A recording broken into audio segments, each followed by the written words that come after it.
Welcome back, everyone. Today we're going to be finding the inverse of matrix A, so let's dive in.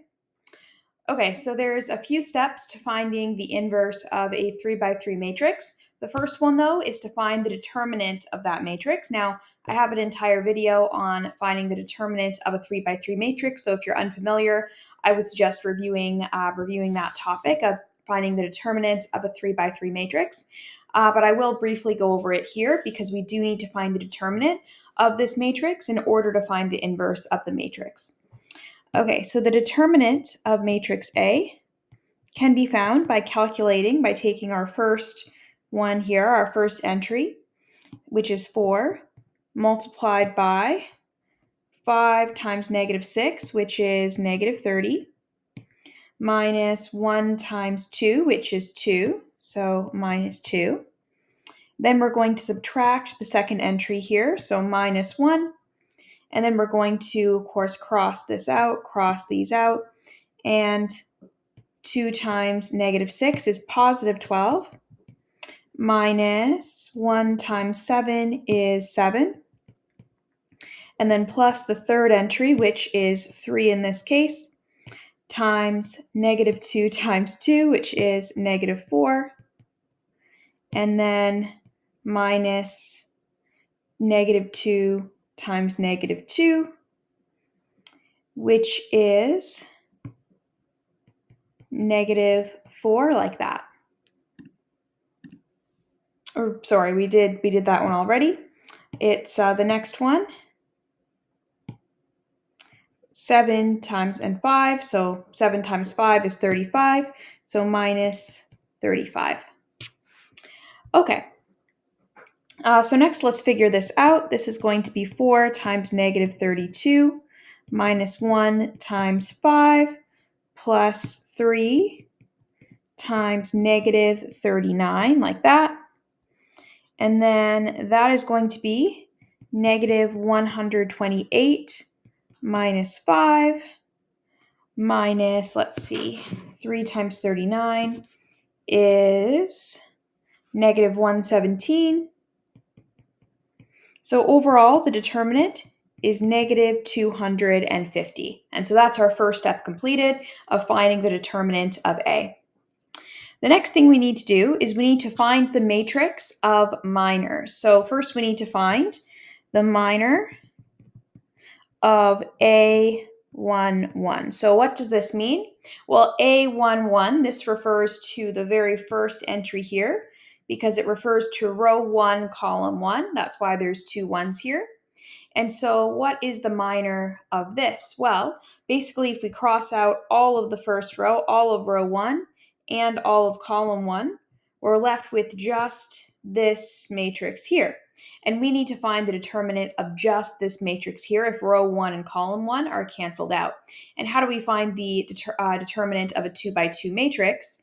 We multiply these two numbers, right? We multiply across 5 times -6 minus 1 times 2, right? And so this is going to be equal to 5 times -6 minus 1 times 2, which is equal to -30 minus 2, which is -32.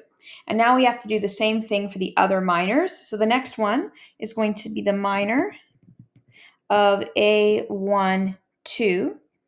All right, and so in this case, what we need to do is we need to cross out the entire first row and the entire second column, right? This is saying we're crossing out row 1 and column 2, hence 1, 2. And then these numbers are the numbers we're left with.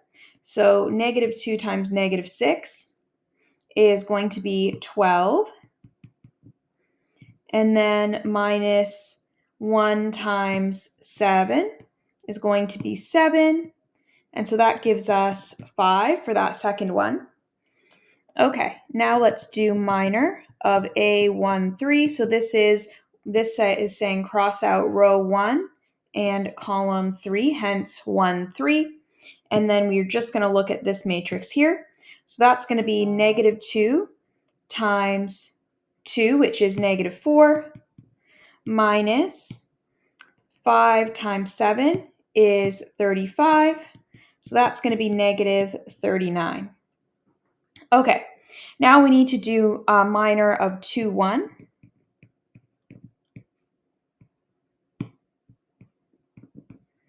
So what does this mean? This means we need to cross out the second row, first column. Okay, so second row is this one. Ooh. And first column. So if we do that, what are we left with? We're left with just these ones here. So 1 times negative 6 is negative 6, minus 2 times 3 is also 6. So this one here is negative 12. Then we need to do minor of a 2, 2. So therefore we need to cross out row 2 and column 2, and we're left with just the numbers in the corners here, these 4. So 4 times negative 6 is negative 24, and then minus 3 times 7, so minus 21, is equal to negative 45. Ooh. So that's the answer for that one. Then minor of a 2, 3. So that means we're going to cross out row 2 and column 3 and be left with just these numbers here and these here. So 4 times 2 is 8, and 1 times 7 is 7. So 8 minus 7 gives us 1. Okay, next we're going to do minor of 3, 1.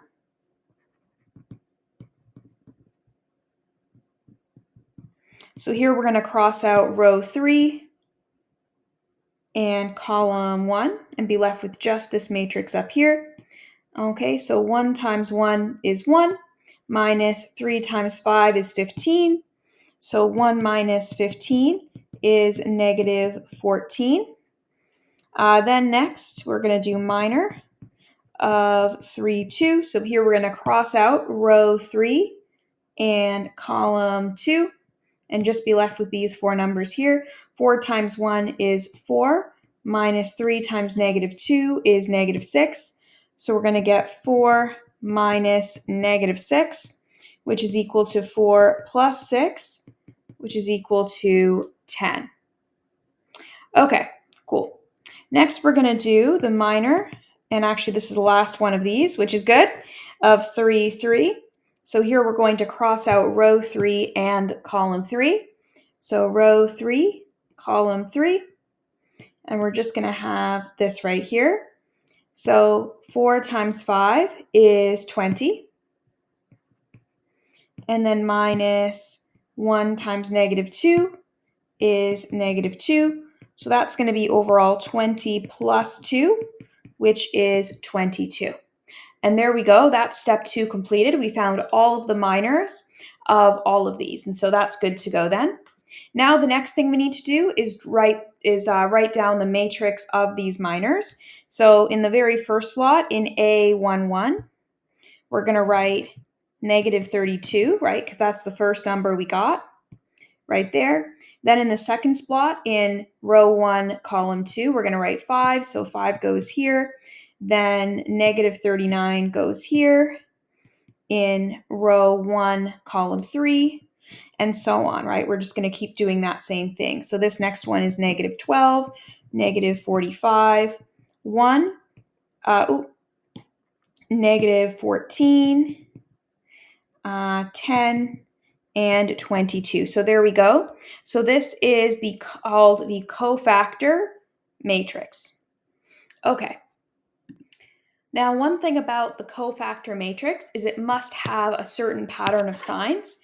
The pattern of signs for the cofactor matrix, I'm going to write it down here, is that we need to have plus, plus, plus, plus, plus going diagonally.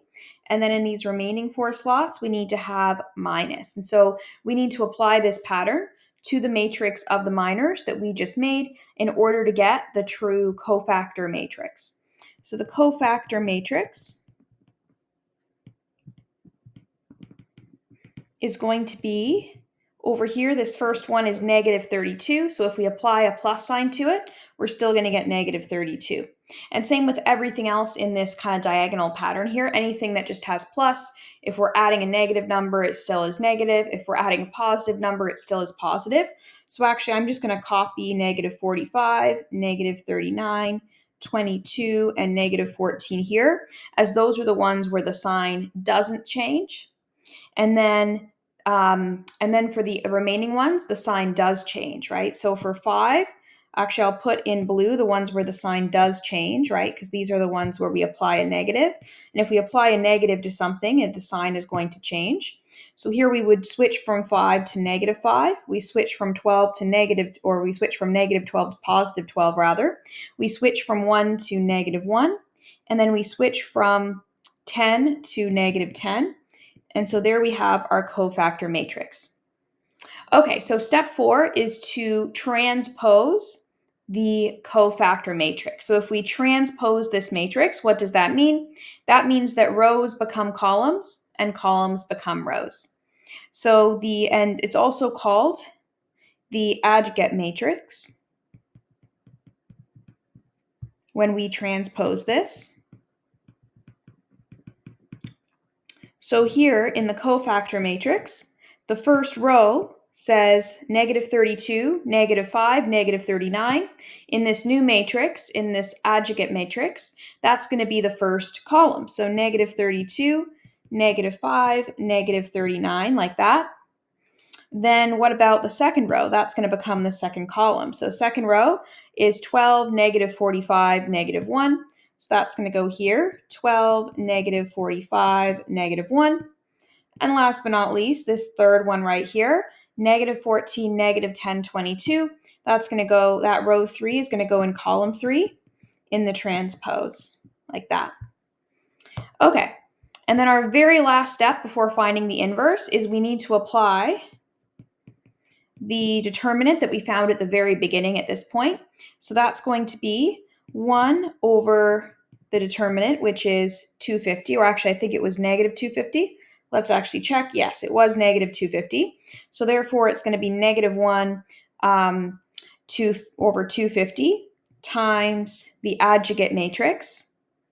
So that's going to be, I'm just going to copy that here, negative 32, 12, negative 14, negative 5, negative 45, negative 10, negative 39, negative 1, and 22, like that.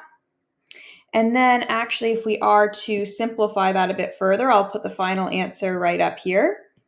Because if we are to simplify this further, we need to multiply the 1 over 250 into all of these. And also we need to we need to reduce fractions. And so for this first one, we're going to get negative 1 over 250 times negative 32. So that's going to be positive 32 over 250, which is the same as 16 over 125 for the first slot. Then for the second one, we're going to multiply negative 1 over 250 times 12. So that's going to be negative 12 over 250, which is the same as negative 6 over 125. And you get the idea, right? So negative 1 times negative 14 over 250 is going to be 7 over 125. And then we're going to do the same with the rest of them. We're just multiplying each entry by 1 over 250 and then reducing if possible. So this next one with 5 is going to turn into 1 over 50. This next one will be 9 over 50. This next one, 1 over 25. This next one, 39 over 250, because that really can't be reduced at all. 1 over 250 also can't be reduced at all. And then negative 11 over 125 for that last entry there. But there we go. There is our official inverse of that original matrix. And so finally, we've got the final answer. As always, if you have any questions about any of that, please leave those down in the comment section. I know that this exercise was pretty big and there were a lot of different smaller exercises involved in even solving this. So if there's any questions, please put them in the comments and we'll see you for the next one.